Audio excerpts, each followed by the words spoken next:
ഞാൻ 7 മലയാള സിനിമകളുടെ പേര് പറയാം.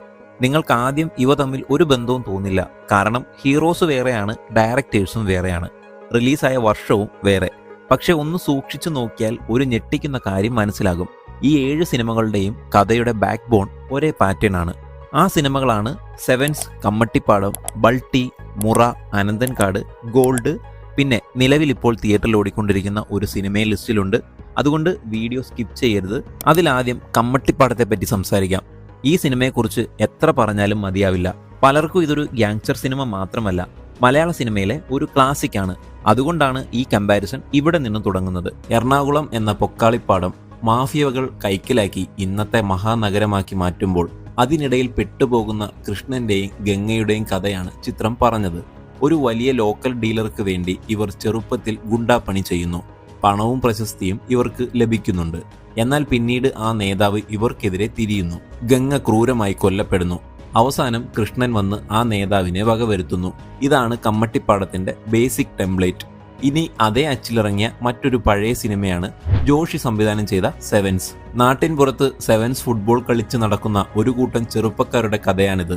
തങ്ങളുടെ കൂട്ടത്തിലുള്ള ഒരു സുഹൃത്തിനെ പറ്റിയ അപകടത്തിൽപ്പെട്ട് വലിയൊരു ഫണ്ട് കണ്ടെത്താൻ ഇവർ കഷ്ടപ്പെടുന്നു. ആ സാഹചര്യത്തിലാണ് അവർ നാട്ടിലെ ബ്ലേഡ് മാഫിയയുടെയോ ഗുണ്ടാ ഗ്യാങ്ങിന്റെയോ വലയത്തിൽപ്പെടുന്നത്. ലീഡർക്ക് വേണ്ടി വണ്ടി പിടിക്കാനും ഗുണ്ടാപ്പണി ചെയ്യാനും ഇറങ്ങുന്ന ഇവർ പിന്നീട് വലിയ കൊലപാതകങ്ങളിലേക്ക് വരെ തിരിയുന്നു.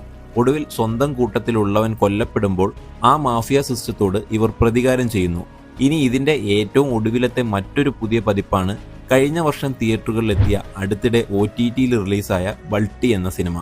പാലക്കാട് തമിഴ്നാട് ബോർഡറിന്റെ വേലമ്പാളയം എന്ന ഗ്രാമത്തിൽ കബഡിയും അല്ലറ ചില്ലറ ലോക്കൽ പരിപാടികളുമായി നടക്കുന്ന ഉദയനും കൂട്ടുകാരും ഒരു പ്രത്യേക സാഹചര്യത്തിൽ അവിടുത്തെ ബ്ലേഡ് മാഫിയ തലവനായ ഭൈരവന്റെ ഗ്യാങ്ങിൽപ്പെടുന്നു. ഭൈരവന് വേണ്ടി വണ്ടി പിടിക്കാൻ നടക്കുന്നവർ ഗുണ്ടകളാകുന്നു. ജീവിതം കൈവിട്ടു പോകുന്നു. ഒടുവിൽ ആ മാഫിയയോട് തന്നെ പ്രതികാരം ചെയ്യുന്നു. ഈ 3 സിനിമകൾ കൃത്യമായി ഒപ്പത്തിനൊപ്പം വെച്ച് നിരീക്ഷിച്ചാൽ നമുക്കൊരു കാര്യം മനസ്സിലാകും. ഒന്നിന്റെ ബാക്ക്ഗ്രൗണ്ട് എറണാകുളം, മറ്റേത് ഫുട്ബോൾ, മൂന്നാമത്തേത് കബഡി ആൻഡ് പാലക്കാട്. പശ്ചാത്തലത്തിലും സ്പോർട്സിലും മാറ്റങ്ങൾ വരുത്തിയെങ്കിലും ഇതിന്റെ ഉള്ളടക്കം ആവർത്തനം തന്നെയാണ്. ഒരു കൂട്ടം സാധാരണക്കാരായ ചെറുപ്പക്കാർ കഷ്ടപ്പാട് മാറ്റാൻ ഗുണ്ടാ ഗ്യാങ്ങിൽ കയറുന്നു. ഒടുവിൽ ആ മാഫിയ തന്നെ ഇവരെ ഇല്ലായ്മ ചെയ്യാൻ നോക്കുമ്പോൾ തിരിഞ്ഞുകൊത്തുന്നു. ഒരേ സ്റ്റോറി ലൈൻ 3 വ്യത്യസ്ത പാക്കറ്റുകളിൽ അവതരിപ്പിക്കപ്പെട്ടതാണ് നമ്മളിവിടെ കണ്ടത്. ഇനി പുതിയ സിനിമകളിലേക്ക് വരാം.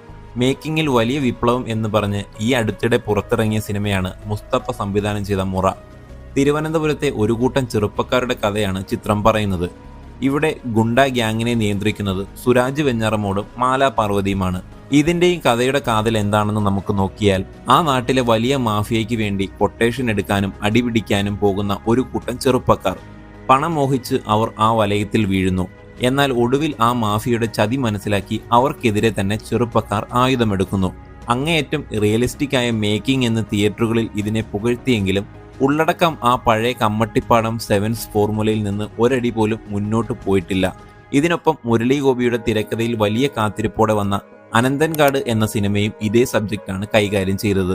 80കളിലെ തിരുവനന്തപുരം നഗരത്തിൽ രാഷ്ട്രീയ നേതാക്കന്മാർക്ക് വേണ്ടി കൊല്ലും കൊലയുമായി നടക്കുന്ന ഒരു കൂട്ടം ചെറുപ്പക്കാരുടെ കഥ. മേക്കിങ്ങും ആക്ടേഴ്സിന്റെ പെർഫോമൻസും എത്ര ഗംഭീരമാണെന്ന് പുകഴ്ത്തിയാലും തിയേറ്ററിൽ കാശ് കൊടുത്ത് കയറുന്ന പ്രേക്ഷകന് താൻ മുൻപ് കണ്ട 5-6 ഗ്യാങ്സ്റ്റർ സിനിമകളുടെ ഒരു റീമിക്സിംഗ് മാത്രമാണ് അനന്തൻകാട് സമ്മാനിച്ചത്. കഥയിലെ ഈ ആവർത്തനം തന്നെയാണ് ഈ സിനിമകൾക്കെല്ലാം ബോക്സ് ഓഫീസിൽ വലിയ തിരിച്ചടിയാകുന്നത്. പ്രേക്ഷകർക്ക് സിനിമ കാണുമ്പോൾ ഒരു പുതുമയും ഫീൽ ചെയ്യാത്ത അവസ്ഥയാണ് ഇതിലൂടെ ഉണ്ടാകുന്നത്.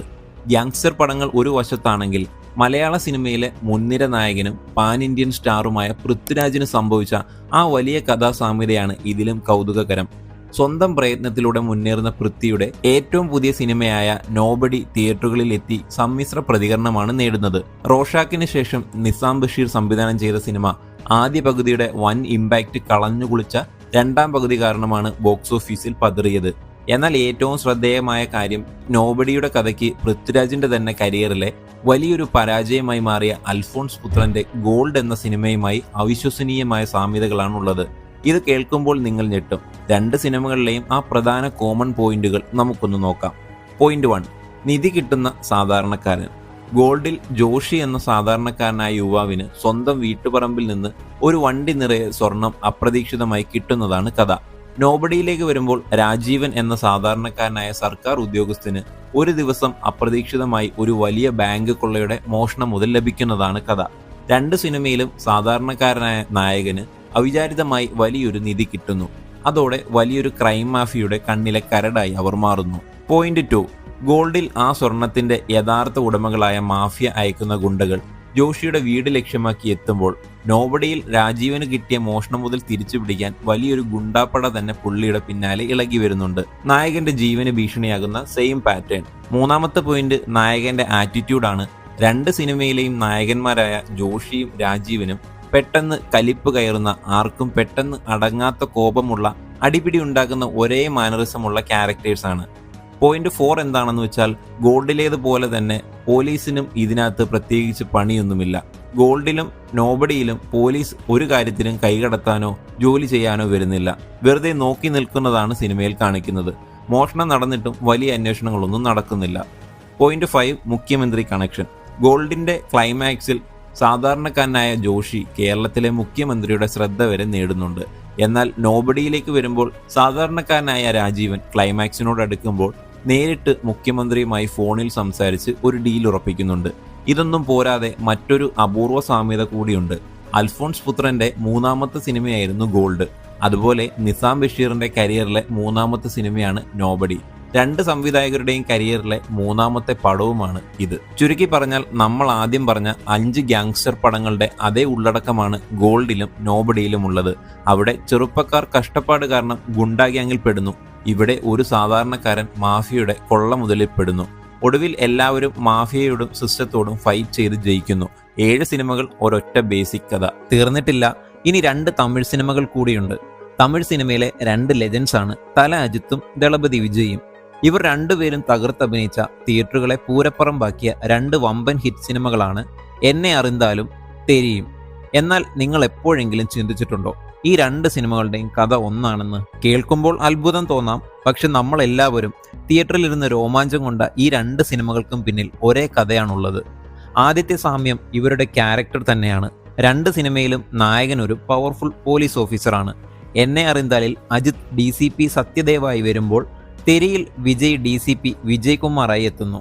രണ്ടുപേരും ലോ ആൻഡ് ഓർഡർ കയ്യിലെടുക്കുന്ന, ക്രിമിനലുകളുടെ പേടി സ്വപ്നമായ ഡാഷിംഗ് പോലീസ് ഓഫീസേഴ്സ്. ഇവിടെ വരെ എല്ലാം സെയിം ടു സെയിം. കഥ മാറി മറിയുന്നത് നായകന്മാരുടെ ജീവിതത്തിലേക്ക് വില്ലൻ എത്തുമ്പോഴാണ്. 2 സിനിമയിലും വില്ലന്റെ പക കാരണം നായകന്മാർക്ക് അവരുടെ ഏറ്റവും പ്രിയപ്പെട്ടവരെ നഷ്ടപ്പെടുന്നു. എന്നെ അറിந்தாലിൽ സത്യദേവിന് തന്റെ കാമുകിയായ തൃഷയെ നഷ്ടപ്പെടുമ്പോൾ തെരിയിൽ വിജയ് കുമാറിന് തന്റെ ഭാര്യയായ സാമന്തയെയും കുടുംബത്തെയും നഷ്ടപ്പെടുന്നു. ഈ വലിയ ട്രാജഡിക്ക് ശേഷം രണ്ടുപേരും തങ്ങളുടെ പഴയ ഐഡന്റിറ്റിയും പോലീസ് ജോലിയും ഉപേക്ഷിച്ച് ഒളിച്ചോടുകയാണ് ചെയ്യുന്നത്. വിജയ് കേരളത്തിലോട്ടും അജിത്ത് ഓൾ ഇന്ത്യ ട്രിപ്പും. ഇനി വരുന്നത് ഈ 2 സിനിമകളുടെയും ജീവൻ എന്ന് പറയാവുന്ന അച്ഛൻ മകൾ ബന്ധമാണ്. ജോലി ഉപേക്ഷിച്ച നായകൻ ജീവിക്കുന്നത് തൻ്റെ മകൾക്ക് വേണ്ടിയാണ്. തെരിയിൽ ജോസഫ് കുരുവിള എന്ന പേരിൽ വിജയ് തൻ്റെ സ്വന്തം മകൾ നൈനികയെ വളർത്തുമ്പോൾ എന്നെ അറിந்தாലിൽ അജിത് കുമാർ തൻ്റെ കാമുകിയുടെ മകളായ ഇഷയെ, അതായത് അനികയെ സ്വന്തം മകളെ പോലെ നെഞ്ചോട് ചേർക്കുന്നു. ഈ 2 സിനിമകളിലെയും പകുതിയിലധികം ഭാഗവും മുന്നോട്ട് പോകുന്നത് അച്ഛനും മകളും തമ്മിലുള്ള മനോഹരമായ ആ ബോണ്ടിങ്ങിലൂടെയാണ്. ഭൂതകാലം മറക്കാൻ വേണ്ടി ഈ 2 നായകന്മാരും തങ്ങളുടെ മകളെയും കൂട്ടി ഒരു നീണ്ട യാത്ര പോകുന്നുണ്ട്. എന്നാൽ അവിടെയും വില്ലൻ ഇവരെ വെറുതെ വിടുന്നില്ല. തെരിയിൽ മഹേന്ദ്രൻ അവതരിപ്പിച്ച വില്ലൻ കഥാപാത്രവും എന്നെ അറിந்தாലിൽ അരുൺ വിജയ് തകർത്താടിയ വിക്ടർ എന്ന കഥാപാത്രവും നായകനെ തകർക്കാൻ വീണ്ടും വരുന്നു. 2 സിനിമയിലും വില്ലന്റെ ടാർഗറ്റ് നായകന്റെ മകൾ തന്നെയാണ്. ക്ലൈമാക്സിൽ തൻ്റെ മകളെ രക്ഷിക്കാൻ നായകൻ വീണ്ടും പഴയ പോലീസ് രൂപത്തിലേക്ക് തിരിച്ചു വരുന്നു. വില്ലനെ വേട്ടയാടുന്നു. കണ്ടില്ലേ? ഇനിയും ചിന്തിച്ചാൽ ഒരുപാട് സിനിമകൾ ഇതേ ലൈനപ്പിൽ നമുക്ക് കാണാൻ കഴിയും. ഇത് കൂടാതെ നിങ്ങളുടെ മനസ്സിൽ മറ്റേതെങ്കിലും സിനിമകൾ തോന്നിയിട്ടുണ്ടെന്നുണ്ടെങ്കിൽ അത് കമൻറ്റ് ചെയ്യുക. ഈ വീഡിയോയിൽ പറഞ്ഞിട്ടിരിക്കുന്ന സിനിമകളെ പറ്റിയുള്ള നിങ്ങളുടെ അഭിപ്രായങ്ങൾ എന്താണെന്ന് കമൻറ്റ് ചെയ്യുക. കൂടാതെ നിങ്ങൾക്ക് സാമ്യം തോന്നിയ സിനിമകളുടെ പേരും കമൻറ്റ് ചെയ്യാൻ മറക്കരുത്. വീഡിയോ ഇഷ്ടമായെങ്കിൽ ലൈക്ക് ചെയ്യാനും ചാനൽ സബ്സ്ക്രൈബ് ചെയ്യാനും മറക്കരുത്. വീണ്ടും അടുത്ത വീഡിയോയിൽ കാണാം. ബൈ.